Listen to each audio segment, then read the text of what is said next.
Hello everyone, welcome to Sigma Learning Centre. आशा करता हूँ कि आप सब अच्छे होंगे। बच्चों, आप देख रहे होंगे कि चैनल पर NCERT based from class 9 to 12 physics और मैथमेटिक्स के लेक्चर्स कंटिन्यूअसली अपलोड हो रहे होंगे। तो आज हम चैनल पर एक नया सब्जेक्ट स्टार्ट करने वाले हैं पीसीएम ग्रुप का, जो कि है केमिस्ट्री। वीडियो में आगे बढ़ने से पहले मैं आपको बताना चाहूंगा कि अगर आप चैनल पर पहली बार विजिट कर रहे हैं तो चैनल को सब्सक्राइब जरूर करें। वीडियो आपके लिए अगर हेल्पफुल हो तो वीडियो को लाइक करें, कमेंट करें और अपने दोस्तों को जरूर शेयर करें। बच्चों, चैनल पर हम क्लास 9th का सबसे पहले केमिस्ट्री स्टार्ट करेंगे। क्लास 9th की केमिस्ट्री में जो सबसे पहला चैप्टर दिया हुआ है एनसीईआरटी का, वो है मैटर इन आवर सराउंडिंग। तो इस वीडियो में बेसिकली हम बात करने वाले हैं मैटर के बारे में। तो मैटर के रिगार्डिंग क्या क्या चीजें इस वीडियो में हम पढ़ने वाले हैं, आइए सबसे पहले उनको जान लेते हैं। सबसे पहले हम जानेंगे कि व्हाट इज मैटर, मैटर क्या है, and what do you understand from the term matter. Matter से आप टर्म जो है उससे क्या समझते हैं, मैटर की फिजिकल प्रॉपर्टीज क्या होती हैं। फिर उसके बाद मैटर का एक जो प्रेस्क्राइब डेफिनेशन है उसके बारे में भी हम जानेंगे। और फिर बात करते हैं कि मैटर को कैसे क्लासिफाइड किया गया है, किस किस बेस पर क्लासिफाइड किया गया है, उनको भी जानेंगे। उसके बाद जानेंगे कि जो मैटर के पार्टिकल्स हैं उनके कैरेक्टरिस्टिक्स क्या है। चलिए फिर वीडियो को आगे शुरू करते हैं। तो बच्चों, मैटर इस टर्म को सबसे पहले और सबसे अच्छे तरीके से समझने के लिए सबसे इजीएस्ट वे होता है कि ये जानना कि हमारे सराउंडिंग में जो भी चीजें मौजूद हैं, चाहे वो जिस भी स्टेट में है, वो सभी मैटर है।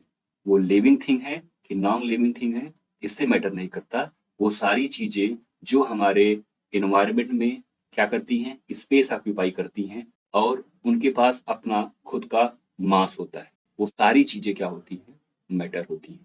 अगर इसको हम अपनी डेली लाइफ से रिलेट करके देखें तो आप ये देखते हैं कि हम डेली लाइफ में क्या करते हैं। सबसे पहले तो सांस लेते हैं।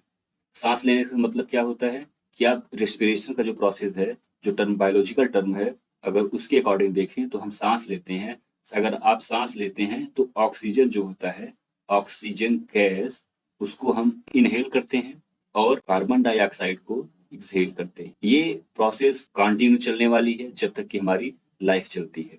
दूसरी इसेंशियल चीज क्या है हमारे लिए, वो है फूड। में आप तमाम प्रकार की चीजें लेते हैं, जिसमें आपकी वेजिटेबल्स होती हैं, rice, pulses, meat, eggs and so on. और तीसरी चीज क्या होती है हमारे लिए जो जरूरत होती है, वो वाटर की। ये सारी चीजें हम कंज्यूम करते हैं और ये सारी चीजें हमारे इन्वायरमेंट में ऑलरेडी अवेलेबल हैं।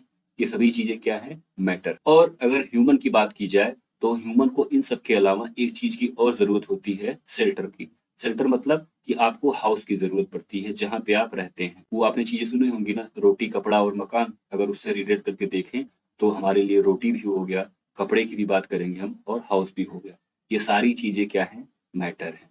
अच्छा, अगर कार्बन डाइऑक्साइड और ऑक्सीजन की बात करें, ये तो दोनों गैसेज हैं और ये सारी चीजें जो हैं अगर देखा जाए तो हम बोल सकते हैं कि ये थोड़ा सा सॉलिड फॉर्म में। वाटर आपको पता है क्या है, ये लिक्विड फॉर्म में है। हाउस में हम बहुत सारी चीजें यूज करते हैं, कच्चा मकान, पक्का मकान, सब। पुराने जमाने में कच्चे मकान भी हुआ करते थे, अब तो खैर नई नई टेक्नोलॉजीज आ चुकी हैं, तो उसका भी हम यूज कर रहे हैं हाउस में। तो सबसे पहले बात कर ले हम कि ब्रिक्स का यूज करते हैं, मड का यूज करते हैं, लाइक पहले हम बम्बूस का भी यूज करते थे, फिर उसके बाद आयरन। ऐसी बहुत सारी चीजें हैं जिनका हम यूज करते हैं। तो ये सारी चीजें क्या हैं, कलेक्टिव फॉर्म में सॉलिड हैं। और अगर सॉलिड हैं, इसको बोल सकते हैं कि क्या है, ये मैटर है। बात समझ में आ रही है आपको? अच्छा, अब बात कर लेते हैं, अगर आप वेजिटेबल ले रहे हैं, मीट ले रहे हैं, पल्सेस ले रहे हैं, और अगर इसी में अगर हम थोड़ा सा इन्वायरमेंट की चीजें और ऐड कर ले तो हमारे जो माउंटेन्स हैं, हमारी जो लेक्स हैं, रिवर्स हैं, जितने भी रिसोर्सेज हैं हमारे डेली लाइफ के लिए, वो सारी चीजें भी मैटर में आ जाती हैं। तो इनमें से कुछ चीजें आपकी लिविंग थिंग हैं, कुछ चीजें आपकी नॉन लिविंग थिंग हैं। तो मैटर को हम ये भी बोल सकते हैं कि मैटर आपका लिविंग थिंग भी हो सकता है और नॉन लिविंग थिंग भी हो सकता है।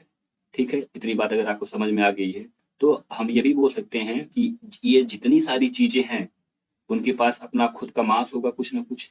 अगर मास है तो स्पेस कुछ ना कुछ ऑक्यूपाई कर रहे होंगे।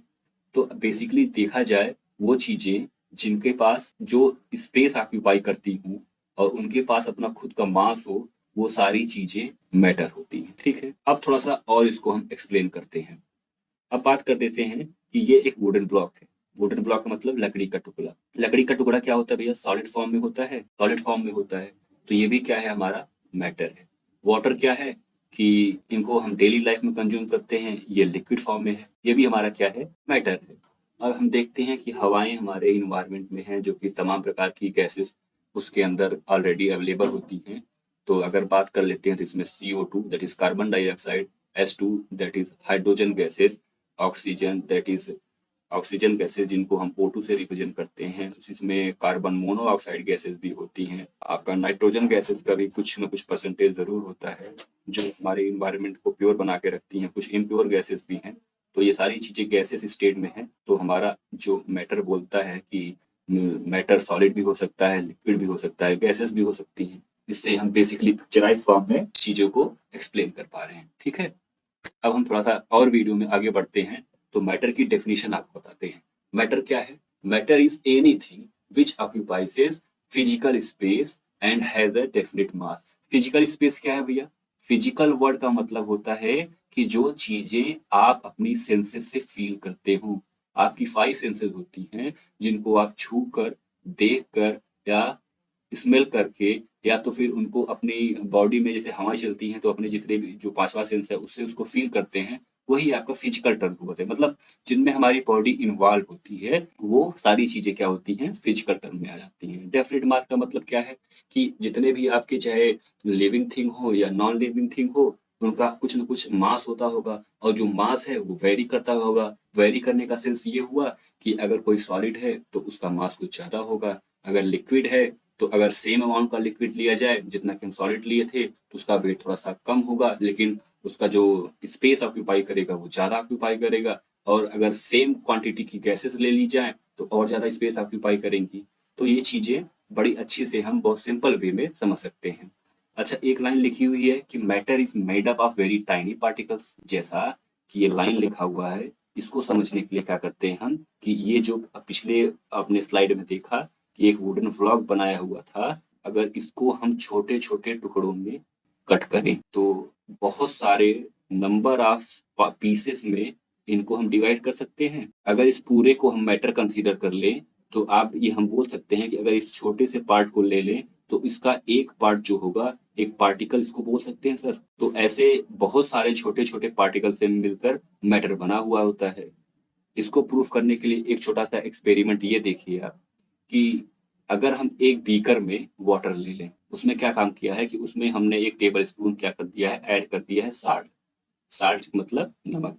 हमने एक बीकर में वाटर लिया, वाटर की कुछ कुछ क्वांटिटी होगी, उसमें हमने कुछ quantity like 1 table spoon add कर दिया साल्ट। उसके बाद उसको हमने जिस बीकर में साल्ट और ये वाटर रखा हुआ है उसको स्टायर किया, मतलब ऐसा कुछ देर तक चम्मच से उसको हिलाया कि जो ये साल्ट के पार्टिकल्स हैं वो वाटर के मॉलिक्यूल्स में वो घुल जाए।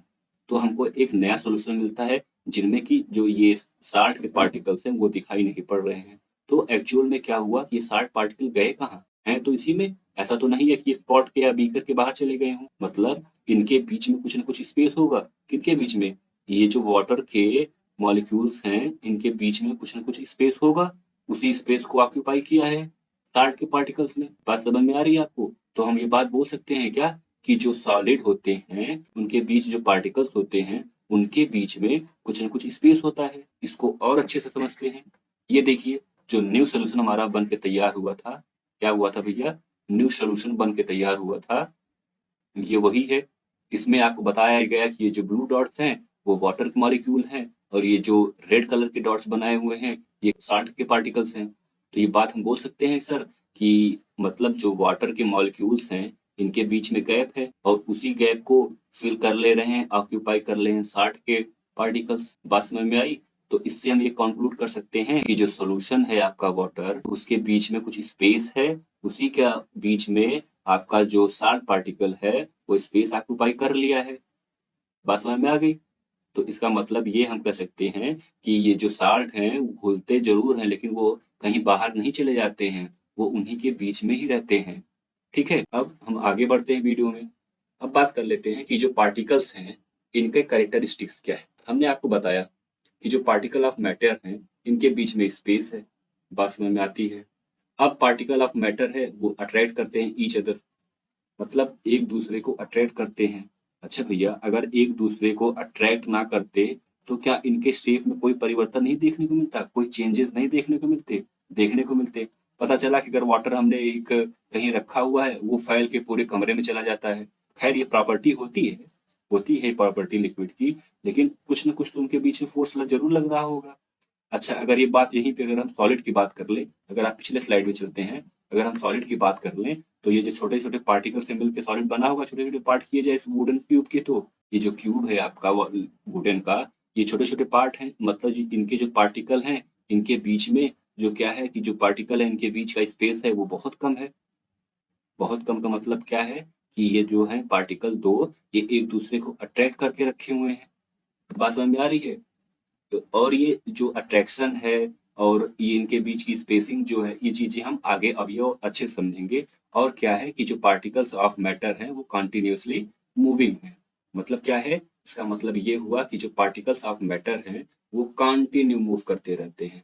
कंटिन्यू मूव करने का मतलब क्या हुआ कि ये जो मॉलिक्यूल है आपका, ये वाला, ये कहीं और चला जाएगा, ये वाला कहीं और जाएगा, कहीं वो जो ये कंटेनर का वॉल है इससे टकराएंगे।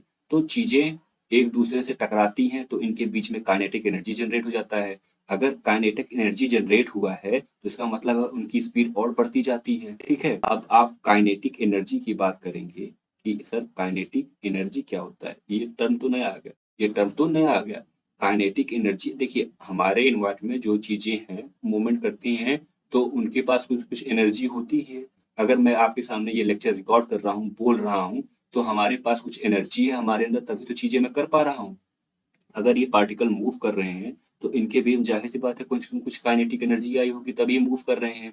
और एक बार ये दूसरे से टकराते हैं, फिर दूसरा मॉलिक्यूल तीसरे मॉलिक्यूल से टकराता है, इस प्रकार से ये रैंडम मोशन बार बार होता रहता है, जिससे इनकी स्पीड क्या होती है वो बढ़ जाती है। ऐसा आपको सॉलिड के केस में देखने को कम मिलेगा, लेकिन लिक्विड और गैसेस के केसेस में आपको ज्यादा देखने को मिलेगा।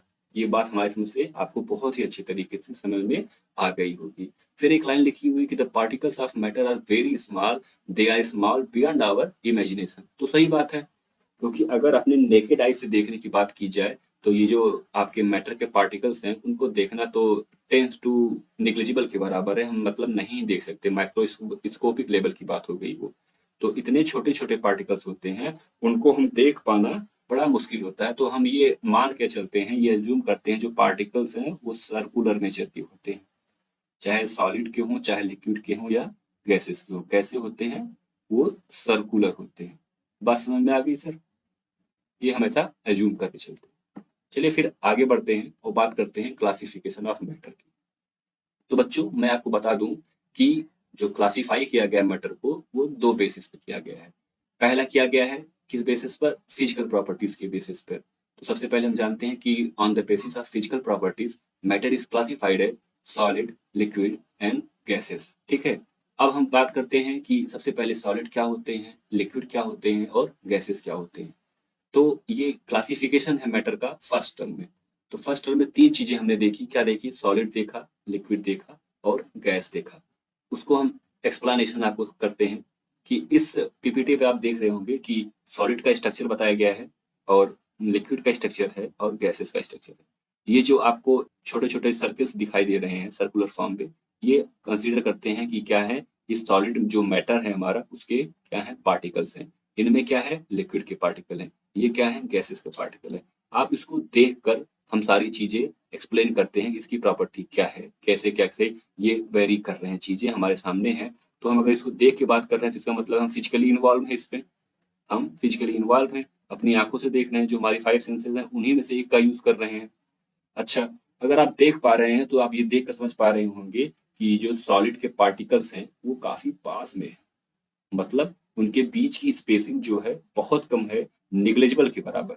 ठीक है, ऐसा क्यों है, ऐसा इसलिए है कि इनके बीच में दो जो पार्टिकल्स हैं, हमने उनका कैरेक्टरिस्टिक पीछे देखा कि जो पार्टिकल्स ऑफ मैटर होते हैं उनकी कैरेक्टरिस्टिक होती है वो एक दूसरे को अट्रैक्ट करते हैं। तो क्या हम ये बोल सकते हैं कि जो सॉलिड के पार्टिकल्स हैं वो एक दूसरे को ज्यादा फोर्स ऑफ अट्रैक्शन से पकड़ के रखे हुए हैं, होल्ड करके रखे हुए हैं?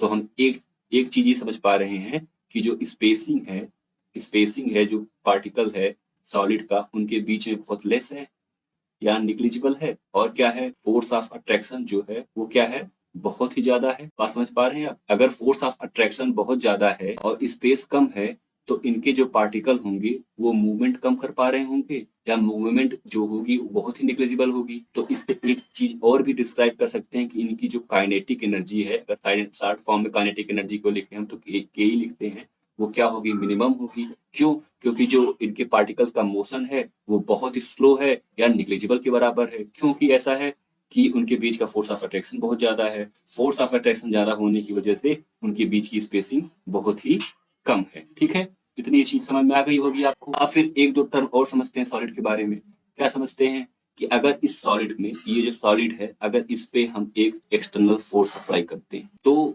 क्या इसका शेप जो है, जिस शेप में है वो शेप बदल जाएगा, कोई दूसरा शेप एक्वायर कर लेगा? तो जी नहीं। तो हम ये बोल सकते हैं कि भैया सॉलिड के पास क्या है? सॉलिड के पास अपना डेफिनिट शेप है और क्या है? डेफिनिट वॉल्यूम है। और अगर इस पे जितना रिक्वायर्ड फोर्स है, अगर उससे ज्यादा फोर्स लगाया जाए तो सॉलिड का शेप तो चेंज नहीं होता, मतलब वो डिफॉर्म नहीं होते हैं, लेकिन वो क्या होते हैं? वो टूट जाते हैं, ब्रेक कर जाते हैं। ठीक है, इतनी बात सॉलिड टर्म में समझ में आ गई आपको। अब इसी से कंपेयर करते हुए हम लिक्विड को समझते हैं। आप देख पा रहे होंगे कि लिक्विड में क्या है? लिक्विड में जो मॉलिक्यूल्स हैं लिक्विड के, वो थोड़े थोड़े दूर हैं इन कंपैरिजन टू सॉलिड। जैसे आप ये इन दोनों पार्टिकल्स को या मॉलिक्यूल से लिक्विड ले लीजिए, तो सॉलिड के कंपैरिजन में देखा जाए तो उनके बीच की स्पेसिंग थोड़ी सी ज्यादा है। तो इससे हम ये कंक्लूड करेंगे कि जो फोर्स ऑफ अट्रैक्शन है वो थोड़ा सा वीकर है इन कंपैरिजन टू सॉलिड। दो चीजें समझ में आ गई। तीसरी चीजें क्या है कि अगर इनके बीच में स्पेस थोड़ा सा है तो इनके बीच में जो काइनेटिक एनर्जी है वो थोड़ी सी होगी, जिससे ये जो लिक्विड के मॉलिक्यूल्स हैं वो थोड़ा सा मोशन कर पाएंगे। मोशन करेंगे तो एक दूसरे से टकराएंगे, जिससे इनकी काइनेटिक एनर्जी में थोड़ी सी और इंक्रीज होगी, जिससे क्या होगा कि इनकी जो स्पीड है वो थोड़ी सी ज्यादा होगी। बात समझ में आ गई? ये एक दूसरे से कोरिलेटेड चीजें हैं। अब बात करते हैं कि इसको एक्सपेरिमेंटली कैसे देखा जाए। अगर आपने 250 ml वाटर लिया, लिक्विड है हमारा वाटर, इसको एक ग्लास में रखा जिसका वॉल्यूम 250 ml ही है। ठीक है, अगर 250 ml वाटर को 250 ml ग्लास में रखते हैं तो बाई नेक तक वो क्या होता है? एकदम फिल हो जाता है। और अगर इसी 250 ml वाटर को अगर हम 1 लीटर वाले बॉटल में डाल दें तो क्या होता है? वाटर का जो स्पेस है वो जितना ऑक्यूपाई कर पाता है बोतल में कर पाता है, बाकी सारा स्पेस खाली रहता है बॉटल का। फिर अगर फर्दर चीज देखें, अगर इसको हम एक बकेट में 250 ml वाटर को डाल दें तो और कम स्पेस ऑक्यूपाई करेगा, बाकी सारे बकेट के जो स्पेस होंगे वो इम्पटी होंगे। तो इससे हम ये कंक्लूड कर सकते हैं सर कि जो वाटर है या कोई लिक्विड जो है वो जिस भी पॉट में रखा जाता है उसकी शेप को एक्वायर कर लेता है। इतनी बात समझ में आ गई? तो हम ये तो बोल सकते हैं कि जो वाटर है उसके पास अपना खुद का शेप नहीं होता, नो डेफिनिट शेप। क्यों? क्योंकि जिस पॉट में रखे जाते हैं उसकी शेप को एक्वायर कर लेते हैं। लेकिन आप एक चीज देख पा रहे हो कि ये जो 250 ml है ये कांस्टेंट बना हुआ है, मतलब इनकी जो वॉल्यूम है वो क्या है? डेफिनिट है। अगर इन पे हम प्रेशर लगाएंगे तो कोई प्रेशर का कोई इफेक्ट पड़ेगा? कोई इफेक्ट नहीं पड़ेगा सर। इनको आप प्रेशर लगाएंगे तो ये इनके पास एक प्रॉपर्टी और भी होती है। अगर इनको हम प्रेशर या फोर्स लगाते हैं तो जिस सरफेस पर रहते हैं उस सरफेस के अराउंड ये क्या करते हैं? फैल जाते हैं। इनके पास एक्सपेंशन की भी प्रॉपर्टी होती है। तो जैसे हमने वही एग्जाम्पल आपको दिया कि अगर ग्लास में रखेंगे तो पूरी तरह से फिल हो जाएगा, 1 लीटर की बॉटल में रखेंगे तो उसका जितना बॉटम होगा, जितना उसका वॉल्यूम होगा वो एक्वायर करेंगे। 1 लीटर अगर वही बकेट 10 लीटर का है, अगर उसमें डाल देते हैं तो उसके सरफेस में फैल जाएंगे, तो उनके पास एक्सपेंशन का भी नेचर होता है। ठीक है, इतनी बात क्लियर हो गई। अब बात करते हैं गैसेस की। तो हम देख पा रहे हैं कि हमारे नेचर में गैसेस जो होती हैं वो फ्री फॉर्म में एग्जिस्ट करती हैं। ये बात मैंने आपको पहले ही बताया। इस फिगर को देखकर आप समझ पा रहे होंगे पीपीटी में कि जो गैस के मॉलिक्यूल्स हैं वो सॉलिड और लिक्विड के कंपैरिजन में बहुत ही ज्यादा दूर दूर, मतलब इनके बीच की स्पेसिंग बहुत ज्यादा है। स्पेसिंग ज्यादा होने का मतलब क्या है सर? कि इनके बीच में जो फोर्स ऑफ अट्रैक्शन है वो निग्लिजिबल है। बात सही है कि गलत है?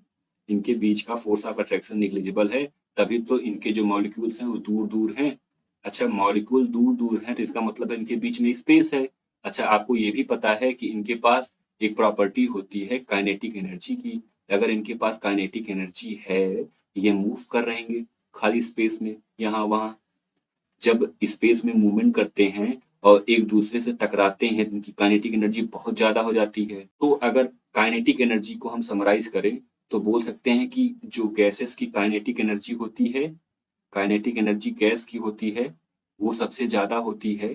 उसके बाद फिर काइनेटिक एनर्जी जो होती है, वो लिक्विड की होती है। उसके बाद काइनेटिक एनर्जी जो होती है, वो किसकी होती है? सॉलिड की होती है। हम ऐसा क्यों बोल पा रहे हैं? अगर उनके बीच की स्पेसिंग बहुत ज़्यादा है, तो काइनेटिक एनर्जी बहुत ज़्यादा होगी, क्योंकि स्पेसिंग ज़्यादा होने की वजह से जो उनके मॉलिक्यूल्स हैं, वो रैंडम मोशन करते हैं। रैंडम मोशन करने के दौरान ही क्या होता है कि वो पार्टिकल एक दूसरे से टकराते हैं और साथ ही साथ जिस कंटेनर में रखे गए रहते हैं, उस कंटेनर से भी वॉल से टकराते हैं उनके, तो उनके बीच की काइनेटिक एनर्जी बहुत ज़्यादा हो जाती है, जिससे उनके पार्टिकल का मोशन बहुत ज़्यादा हो जाता है।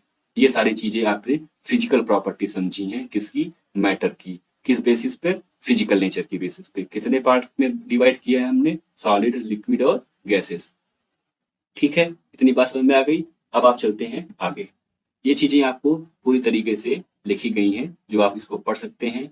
सॉलिड के बारे में, लिक्विड के बारे में और गैसेस के बारे में। जो चीजें मैंने आपको आगे एक्सप्लेन किया था पहले, वही सी चीजें यहाँ पे लिखी हुई है। इसको आप अच्छे से पढ़ सकते हैं। अब हम आगे बढ़ते हैं। अब हम क्लासिफिकेशन की बात करेंगे मैटर के on the basis of chemical properties. ठीक है बच्चों।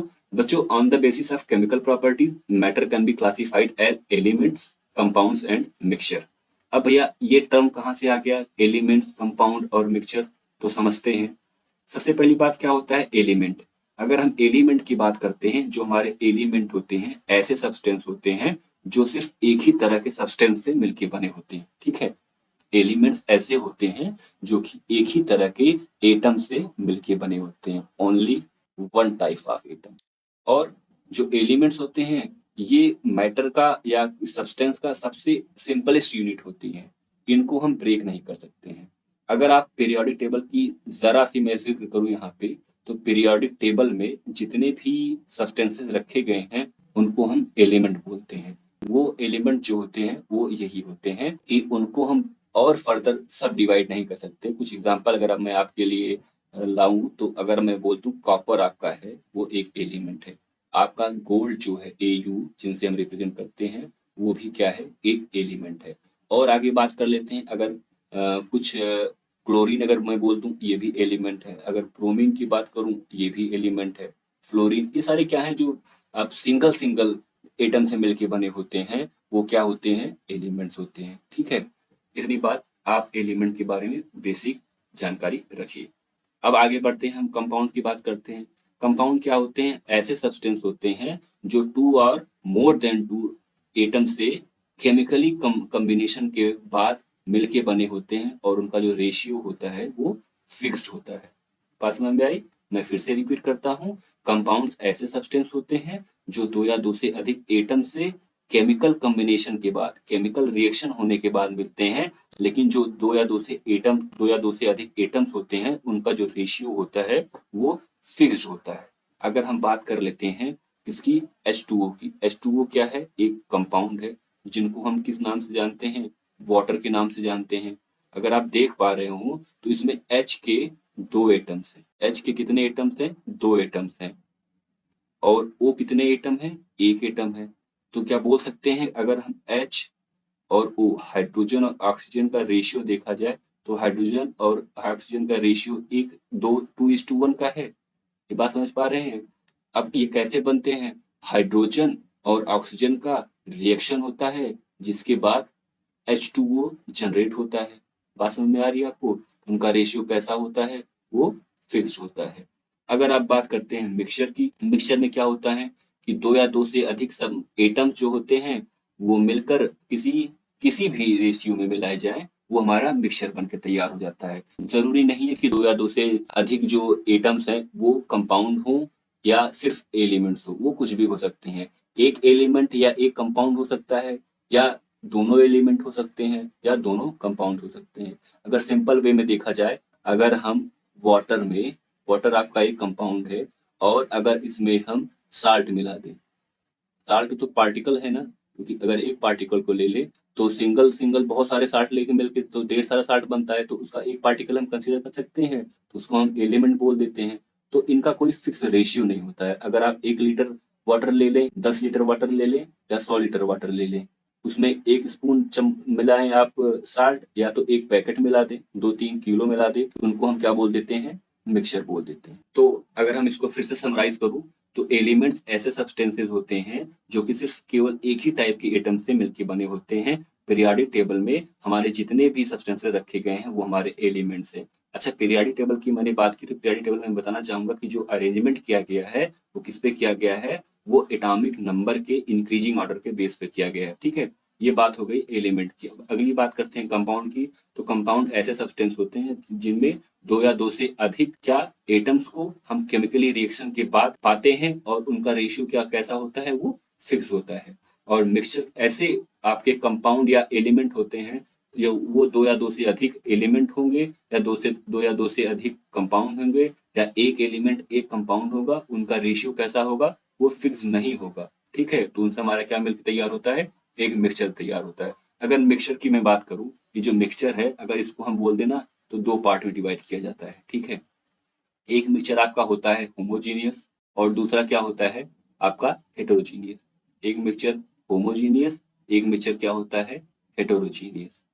ठीक है, होमोजीनियस मिक्सचर क्या होते हैं, वो ऐसे मिक्सचर होते हैं जिनमें हम कोई कंपोनेंट, 2 कंपोनेंट होंगे, अगर किसी एक कंपोनेंट में दूसरे कंपोनेंट को मिलाते हैं तो वो पूरी तरीके से क्या होते हैं, घुल मिल जाते हैं, वो हमारे क्या होते हैं, होमोजीनियस मिक्सचर होते हैं। और फिर हेटेरोजीनियस मिक्सचर ऐसे मिक्सचर होते हैं जिनमें किसी एक कंपोनेंट में दूसरे कंपोनेंट में मिलाने पर वो पूरी तरीके से नहीं मिल पाते हैं, उनके कुछ ना कुछ जो पार्टिकल्स हैं वो हमारे हमारे अगले कंपोनेंट में दिखाई देते हैं, वो हमारे हेटेरोजीनियस मिक्सचर है। ये बात समझ में आ गई। अब देखिए एलिमेंट्स, कंपाउंड और ये मिक्सचर की बात आप देख लीजिए, डेफिनेशन कैसे कैसे दिया गया है। The substances made up of only one type of atom are called element. हमने आपको ये बता दिया पहले ही। एग्जाम्पल के लिए क्लोरीन, फ्लोरीन, उसके बाद ब्रोमीन लिखा हुआ है, फिर आपका कॉपर लिखा हुआ है, कोड लिखा हुआ है, सारी चीजें यहाँ पे मेंशन की गई हैं। अब देखिए कंपाउंड किसकी बात कर दिया गया है यहाँ पे, when 2 or more atoms combine through a chemical reaction in a fixed ratio, the compound is prepared। अगर आपको अगर H2O का एग्जांपल सही से पिछले अब ये जो मैंने समझाया अगर नहीं समझ में आया तो मैं NaCl को ले लेता हूँ। NaCl में देख लीजिए Na और Cl, इसको बोलते हैं हम क्या, सोडियम क्लोराइड।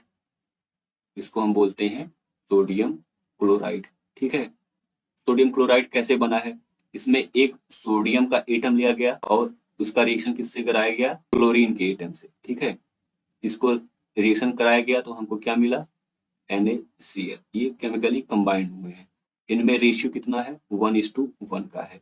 अगर एक एटम सोडियम का लिया है और एक एटम क्लोरीन का लिया है तो हमको एक एटम क्या मिलते हैं, NaCl के मिलते हैं।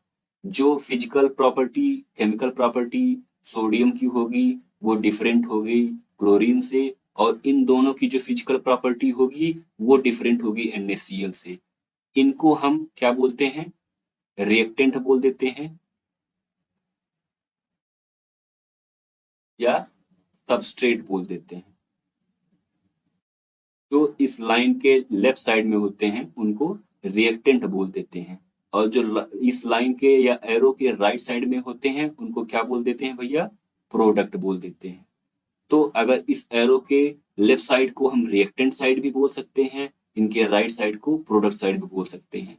तो अगर मैं आपसे ये बता दूं कि जो रिएक्टेंट साइड की फिजिकल और केमिकल प्रॉपर्टीज होती हैं, जो उनके एटम्स होते हैं वो डिफरेंट होंगे प्रोडक्ट साइड के एटम्स के या मॉलिक्यूल से या कंपाउंड से।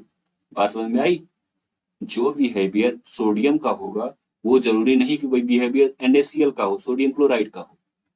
इसका केमिकल और फिजिकल प्रॉपर्टी डिफरेंट होगा। Na का सोडियम जिसको हम बोल रहे हैं उसकी फिजिकल प्रॉपर्टी, केमिकल प्रॉपर्टी दूसरी होगी। अगर ये क्लोरीन से रिएक्शन कर रहा है तो जरूरी नहीं कि सिर्फ क्लोरीन से ही रिएक्शन करे, और भी हमारे पीरियड टेबल में जितने अदर एलिमेंट्स हैं उनसे भी रिएक्शन कर सकता है, एक नया कंपाउंड बना सकता है, तो उसकी भी फिजिकल प्रॉपर्टी दूसरी होगी। तो मैं बस आपको इतना बताना चाह रहा हूँ कि जो रिएक्टेंट साइड होता है उसमें जो मौजूद एलिमेंट्स या एटम्स होते हैं उनकी फिजिकल और केमिकल प्रॉपर्टी दूसरी होती है, और प्रोडक्ट साइड के जो कंपाउंड मिलकर तैयार होता है या बन के तैयार होता है उनकी फिजिकल और केमिकल प्रॉपर्टी डिफरेंट होती है। इतनी बात समझ में आ गई। अब बात करते हैं मिक्सचर की। जो मिक्सचर होता है इस form when 2 or more compound और element are mix in unfixed ratio.